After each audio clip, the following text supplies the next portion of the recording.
Formal letter. Letter generally দুই প্রকার।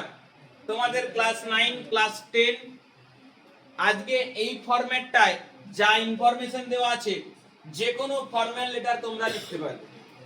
যাই আসুক না কেন এই একটা রেডি করো। যে কোনো ধরনের ফর্মাল লেটার আসুক না কেন, যতগুলো আসুক না কেন তোমরা অবশ্যই করতে পারবে এই একটাকে যদি তোমরা রেডি করো। দেখো ফর্মাল লেটার হচ্ছে প্রধানত দুই প্রকার। একটা হচ্ছে কি পার্সোনাল লেটার আর একটা হচ্ছে ফর্মাল লেটার। আমি কোনো জ্যোতিষ নই, তোমাদের স্কুলে আসবে কি আসবে না বলতে পারছি না। আমি ফরম্যাট দিচ্ছি, ফরম্যাটটাকে রেডি করো। মাধ্যমিকে সময় করবো, রাইটিং সব বলে দেবো, ঠিক আছে? আচ্ছা, লেটারের দুটি পার্ট কি বললাম, একটা ফর্মাল আর একটা কি পার্সোনাল লেটার। পার্সোনাল লেটার কোনগুলো আর ফর্মাল লেটার কোনগুলো? পার্সোনাল লেটার হচ্ছে নিজেদের মধ্যে, যাকে আমরা চিনি, যার সঙ্গে সবসময় দেখা সাক্ষাৎ হয়, যাকে আমরা পার্সোনালিটি হিসেবে ধরি, সেগুলোকে আমরা কি বলবো? পার্সোনাল। অর্থাৎ তুমি তোমার ভাইকে লিখছো, বোনকে লিখছো, তুমি তোমার বাবাকে লিখছো, তোমার হোস্টেল থেকে কিছু টাকা দরকার আছে, এই সমস্ত লেটারগুলিকে, হ্যাঁ সে হাসছে, এবার পার্সোনাল লেটার স্যার, সেটা হবে স্যার, হ্যাঁ সেটাও হবে স্যার, সেটাও লিখতে পারবে তুমি পার্সোনাল লেটারের মধ্যে দিয়ে। না আমিও কিছু বলিনি, আমি কি বলিনি, সে লেটার বলেছি। তুমি কি ভাবছো? তুমি ভাবছো না তো? আমি তো বলছিলাম তুমি বাইরে আছো, তোমার বাবাকে তুমি চিঠি পাঠিয়েছো যে আমার বই আনতে হবে, টাকা লাগবে, সেই জন্য। তুমি আবার কি ভাবলে? যাই হোক, চলো তাহলে পার্সোনাল লেটার কি? নিজেদের মধ্যে, নিজেদের আত্মীয় স্বজন রিলেটিভের মধ্যে যে চিঠিগুলো হবে সেগুলো কি বলা হবে? পার্সোনাল। ফর্মাল লেটার কোনগুলো? অফিসিয়াল লেটার বলা হয় একে অফিসিয়াল লেটারও বলা হয়। এই ফর্মাল লেটার কি কি? যেমন তুমি গ্রাম পঞ্চায়েত কিছু লিখতে পারো, তোমার বাড়ির সামনে রাস্তার সমস্যা রয়েছে, কিংবা তোমার মোবাইল চুরি হয়ে গেছে, অফিসে তুমি জানাতে পারো, পুলিশ স্টেশনে জানাতে পারো, কিংবা তুমি অ্যাকাউন্ট চেঞ্জ করবে, অ্যাকাউন্ট নাম্বার ভুল হয়েছে তুমি চেঞ্জ করবে, নাম কারেকশন করবে, মোবাইল নাম্বার কারেকশন করবে, সমস্ত জায়গায় তুমি এই ফরম্যাটটায় সবকিছু তুমি করতে পারবে, ঠিক আছে? এই ফরম্যাটে আমরা দেখব কি বলেছে এখানটায়। আমি এখানটায় একটা স্কুলের বর্ণনা দিয়ে করেছি, কিন্তু তোমরা যাই আসুক না কেন শুধু একটু জায়গায় চেঞ্জ করে দিলে হয়ে যাবে। তোমাদের লেটারের বইতে দেখো, তোমাদের ক্লাস 10 এর 15 পৃষ্ঠায় 6 এর দাগ রয়েছে, write a letter to your friend. তাহলে এটা কিন্তু ফ্রেন্ডের লেটার নয়। এই যেটা ফ্রেন্ডের লেটার সেটা আমি একটু পরে বলছি, আগে ফর্মাল লেটারটা দেখে নাও। অর্থাৎ তুমি ধরো স্কুলে অনুপস্থিত ছিলে তোমার বিয়ের কারণে, এই তোমার বিয়ের বলছি, তোমার বাড়ির কারণে বিয়ে ছিল, তুমি অনুপস্থিত ছিলে, সেই কারণে তুমি একটা চিঠি লিখছো। ফর্মাল লেটার এখানটায় বলেছে যে, এখানে বলেছে কি জন্য বলেছে, advising her to visit the public library. একটা পাবলিক লাইব্রেরিতে যেতে বলেছে। এটা ফর্মাল লেটারে আসে, পার্সোনাল লেটারে আসলে আমি যাব, কিন্তু ফর্মাল লেটারে তুমি ধরে নাও কয়েকদিন স্কুলে অনুপস্থিত ছিলে, সেটার কারণ জানিয়ে তুমি তোমার হেডমাস্টার মশাইকে একটা চিঠি লিখছো, নাকি? হেড মিস্ট্রেস লিখবে, বয়েজ স্কুলে আমরা কি করব? ওই জায়গাটা তোমাদের একটু ব্রেন কাজ করাতে হবে। সবসময় বুড়ো মানুষের উপর ডিপেন্ড করে লাভ নেই, হয়েছে? আচ্ছা, টু দা হেডমাস্টার, এটা সবার জন্য একই। দেখো এই যে অ্যাড্রেসটুকু ইনপুট করেছি, মারিজদা, পূর্ব মেদিনীপুর, এটা আমাদের লোকালিটি এরিয়া, এটাকে আমরা সবাই ইউজ করতে পারি। গার্লস স্কুলে ইউজ করবে, বয়েজ স্কুলে ইউজ করবে, তুমি নাচিন্দা, পূর্ব মেদিনীপুর। আচ্ছা, এখানে কি বলা হয়েছে? To the headmaster of ABCD high school. তোমাদের স্কুলের নাম দেবে, এবিসিডি জায়গায় কি দেবে? তোমাদের স্কুলের নাম দেবে। যে বাহিরি পাগলা পিজি হাই স্কুল, সত্যি কথা এই মিথ্যা কথাটা মুখ থেকে বেরিয়ে এসেছে। আচ্ছা, বাহিরি পিজি হাই স্কুল, পিজি কে কেউ পাগলা করে ভাববে না, পূর্ণিমা গার্লস হাই স্কুল, ঠিক আছে? দা এবিসি হাই স্কুল, তারপর মানিসদা, পূর্ব মেদিনীপুর। সাবজেক্ট, বাবু এই সাবজেক্ট জিনিসটা কি? সাবজেক্ট জিনিসটা হচ্ছে একটা এমন একটা জিনিস, টোটাল লেটারের ইনফরমেশন এখানে থাকবে, সমস্ত কিছু ডেসক্রাইব এক লাইনে কমপ্লিট করাকে বলা হয় সাবজেক্ট। সমস্ত কিছু দেখো, এই সাবজেক্ট পড়েই তো বুঝে নেবে। দেখো ওই যে তোমরা ব্যাংকে যে এত লেটার দাও, মানে কখনো কিছু চেঞ্জ করার জন্য, শুধু তুমি নয় আরো কত লোক চেঞ্জ করছে, নাকি? তারা শুধু এই সাবজেক্টটা পড়ে নেয় যে কি বলেছে, কি কারণে লিখতেছে। কারণ কি, সাবজেক্ট হচ্ছে সেই জিনিস যেটা এখানকার পুরো তথ্য এটার মধ্যেই দেবে। এই সাবজেক্টটায় লিখেছি অ্যাপ্লিকেশন ফর, এটা কিন্তু শুধুমাত্র ফর্মাল লেটারের জন্য লিখবে অ্যাপ্লিকেশন ফর। কেন লিখবে এখানে অ্যাপ্লিকেশন ফর, সরি কি লিখবে এখানটায়, এটা তোমাদের মানে যে প্রশ্ন রয়েছে দেখো এখানটায় কি রয়েছে, write a letter to your friend advising him to visit the public library, নাকি একটু পার্সেন্টটা চেঞ্জ করে তুমি এখানে সেই লাইনটা তুলে দেবে, পার্সেন্ট চেঞ্জ করে এইখানটায় শুধু লাইনটা তুলে দেবে, তাহলে তোমার সাবজেক্ট কমপ্লিট। তারপরে দেখো লিখেছি রেসপেক্ট স্যার অথবা ম্যাডাম, নাকি বাইরে বিবি হাই স্কুলের জন্য হলে লিখবে ম্যাডাম না স্যার, নাকি স্যার, ঠিক আছে। আর গার্লস স্কুলের জন্য হলে স্যার না ম্যাডাম, আচ্ছা ম্যাডাম, ঠিক আছে। তোমাদের যার যেটা রয়েছে হেডমাস্টার হেডমিস্ট্রেস তোমরা সেটা ইনপুট করবে, দুটো কেউ কখনো লিখবে না, ঠিক আছে। দেখো আমি এবার যে ফরম্যাটটা রেডি করেছি এই ফরম্যাটের দ্বারা তুমি সব কিছু করতে পারবে, নাকি একটু বাংলা করে করে বুঝবো। উইথ ডিউ রেসপেক্ট, শ্রদ্ধার সঙ্গে জানাই, কি জানাই, I beg to state that, আমি আপনাকে জানাতে চাইছি যে I am a student of your oldest and most reputated school, যে আমি হচ্ছে একজন ছাত্র আপনার সব থেকে পুরনো এবং বিশ্বস্ত বিদ্যালয়ের ইন ক্লাস। দেখো এই লাইনটা, এই যে লাইনটা খুব একটা দরকার ছিল না, কিন্তু এটা দিয়েছি কেন, কারণ আমাদের খাতাকে পরীক্ষক যেন একটু আলাদাভাবে একটু হলেও দেখে। আমরা এখানে কি করলাম, স্কুলের কিছুটা হলেও মান সম্মান বৃদ্ধি করলাম। স্কুলের তো মান সম্মান একটা আলাদা জায়গায় রয়েছে, তোমাদের গার্লস স্কুল 7 বছরের পূর্তি এখনো হয়নি না, 75 বছরের পূর্তি হয়েছিল মনে হয় না, হ্যাঁ বয়েজ স্কুল 7 বছরের পূর্তি হয়ে গেছে। তাহলে সেই কথা মাথায় রেখে এটা লেখা হয়েছে যে oldest and most reputated school, ঠিক আছে। তারপরে ইন ক্লাস, এবার তুমি কোন ক্লাসে পড়ো এখানটায় লিখে দেবে, তুমি কোন ক্লাসে পড়ো এখানে লিখে দেবে, তুমি জানো কোন ক্লাসে পড়ো, ঠিক আছে। তোমার রোল নাম্বারও জানো নিশ্চয়ই, আচ্ছা জানো, রোল নাম্বার লিখবে, সেকশন লিখে দিবে, কাজ শেষ। দেখো এগুলোর জন্য তুমি একটা মুখস্থ করলে যা আসুক না কেন ফর্মাল লেটার তুমি লিখতে পারবে।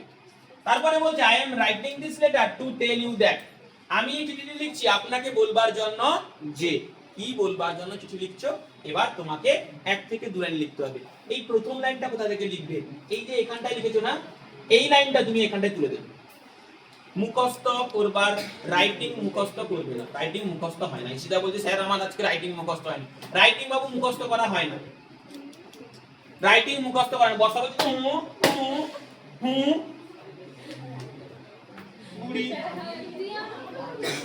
হয়েছে। তাহলে অ্যাপ্লিকেশন করে যে এই জায়গাটা ইনপুট করছিলে, এই ইনপুটটাই তুমি এখানে লিখবে। কারণ কি, এখানে তুমি কি বলেছিলে, যে ধরে নাও আমি অ্যাপ্লিকেশন ফর, যে এখানটা তুমি লিখেছিলে যে আমার বাড়ির অনুষ্ঠানের জন্য আমি আসি, তাহলে এখানে তুমি কি জানতে চাইছো, যে আমি জানতে চাইছি চিঠি যে কি জানতে চাইছো, যে আমি আপনার স্কুলে কদিন যে আসতে পারিনি, কি কারণটা, সেটা এখানটা লেখা আছে না, এটা এখানটায় তুলে দেবে। এবং যেই পরিপ্রেক্ষিতে তুমি চিঠি লিখছো সেই পরিপ্রেক্ষিতে এক থেকে দুখানা সেন্টেন্স তোমরা এখানে ইনপুট করবে, এক থেকে দুখানা সেন্টেন্স, এবং সেটা খুব সহজ ভাবে লিখবে, নাকি সেটা লেখার পরে তোমার এখানে কাজ শেষ। এটাকে বলা হয় বডি, কি বলা হয় লেটারের, এটাকে বলা হয় বডি। এই বডিকে তিনটা অংশে ভাগ করতে হবে। দেখো আমি দুটো অংশে ভাগ করে দিয়েছি অলরেডি, এটা একটা এটা একটা। এই যে মাঝখানের অংশটাকেও তোমরা প্যারা করে দিবে, একটা তিনটা অংশ ভাগ হয়ে গেল। না হলেও এই দুটো প্যারা তোমাকে অবশ্যই রাখতে হবে, বডিতে দুটো প্যারা অবশ্যই রাখতে হবে। এখানে কি বলছে দেখো, I kindly request you to grant me for this reason, therefore I shall be thankful to you for your consideration, যে আমার এই দিকটাকে লক্ষ্য করে আমাকে মার্জনা করুন এবং তাহলে আমি আপনার কাছে চিরকৃতজ্ঞ থাকবো। টু ইওর কনসিডারেশন, কি বলেছে, কনসিডারেশন কথার অর্থ হলো আপনার এই বিবেচনার জন্য। কাজ কমপ্লিট। লেটার একটা তুমি লিখে ফেললে 10 নাম্বার পুরো পেয়ে যাবে। 10 নাম্বার হয়তো পুরো দেবে না, 8, 7.5, 8, 9 পেতে কেউ আটকাতে পারবে না যদি এই ফরম্যাটটাকে পুরোপুরি মেইনটেইন করো। এবার আসি স্যার, চিঠি লেখা কিংবা যে কোনো রাইটিং লেখার কিন্তু একটা নিয়ম আছে। এই চিঠি যখন লিখবে খাতার চারপাশটা, খাতার চারপাশ, এটা তোমাদের খাতা, এটা কার খাতা, অনিন্দিতা দাস, রোল নাম্বার 19, বিষয় ইতিহাস, খাতা দেখা হয়নি, হ্যাঁ বলো। না সেটা তো আছে, আমি জাস্ট বলে দিচ্ছি একটু। এই তোমাদের খাতা, খাতা কিভাবে সাজাতে হয় আমি তোমাদের আগেই বলেছি। এই খাতার চারিদিক কিন্তু তোমরা দাগ কাটবে না, কিন্তু চারিদিক তোমরা ভাঁজ করবে, ঠিক আছে? এই বড় বড় একটা করে ভাঁজ করবে, নিচেও ভাঁজ করবে, ঠিক আছে? সাইডের গুলো যেভাবে ভাঁজ হয় সেভাবে ভাঁজ করে যখন রাইটিং লিখবে সেই পৃষ্ঠায় যেন একটা কিছু অন্য কোনো প্রশ্ন না লেখা থাকে, ঠিক আছে? দেখা গেল একটা পৃষ্ঠা তোমার, একটা এই পৃষ্ঠায় ধরে নাও তুমি এতটা লিখে ফেলেছো, তারপর আমি এত বড় জায়গা ফাঁকা রাখবো?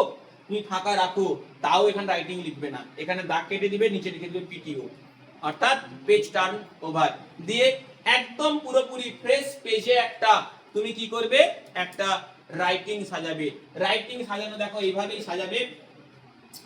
এইগুলো লেখার শেষে তোমাকে এখানে অবশ্যই কিন্তু লিখতে হবে ইওর ওবিডিয়েন্ট, এবং এর পাশে তোমাকে ডেট দিতে হবে। কোন ডেট দেবে? তুমি যেই ডেটে চিঠিটা লিখছো সেই ডেটটা তোমাকে এখানটায় ইনপুট করতে হবে, এবং এখানটায় তোমার নামটা লিখতে হবে, নাকি সিগনেচার হিসেবে নাম লিখবে।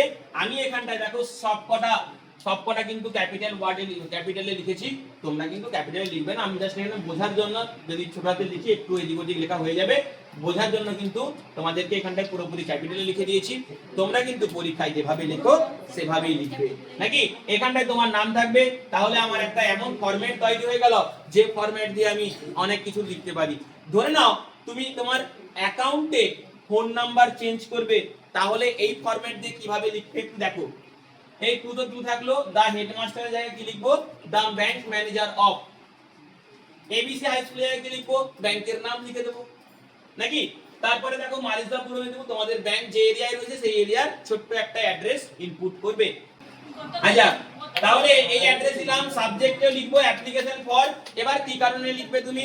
ধরো তুমি তার মোবাইল নাম্বার চেঞ্জ করবে, সেটা এখানটায় লিখে দেবে।